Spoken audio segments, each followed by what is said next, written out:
జగన్మోహన్ రెడ్డి గారు నిన్న సత్యసాయి జిల్లాలో పర్యటనలో భాగంగా పోలీసు మీద చేసినటువంటి వ్యాఖ్యలు నిజంగా అత్యంత దారుణమైనటువంటివి. ఆ రకమైనటువంటి భాషని ఒక మాజీ ముఖ్యమంత్రి స్థాయిలో మాట్లాడడము అనంటే ఆయన సంస్కారం ఏంటి అనేటువంటిది అర్థమవుతా ఉంది.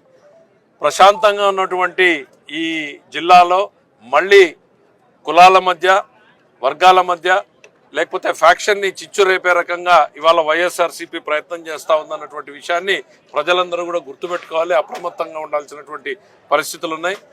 ఒక గ్రామంలో జరిగినటువంటి సంఘటనని ఇదేదో రాష్ట్రంలో రెడ్ బుక్ రాజ్యాంగం అంటూ విస్తృతంగా ఒక అపోహలు, భయభ్రాంతుల్ని సృష్టించేటువంటి ప్రయత్నం చేయడం అనేటువంటిది బాధాకరం.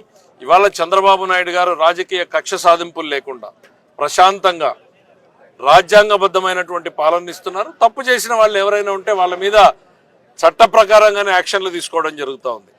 ఈరోజు ఎవరి మీదన్నా కేసులు పెడితే కేసులు విచారించి తప్ప కాదా అని చెప్పడానికి కోర్టులున్నాయి. తప్పు చేసిన వాళ్ళు జైలుకు పోతున్నారు, తప్పు చేయని వాళ్ళకి బెయిల్ వస్తున్నాయి. అంతేగాని ఇవాళ రాష్ట్రంలో ఎక్కడా కూడా పోలీసుల్ని స్వేచ్ఛాయుత వాతావరణంలో పనిచేసేటువంటి అవకాశం కల్పించినటువంటి ఏకైక ప్రభుత్వం చంద్రబాబు నాయుడు గారి ప్రభుత్వం.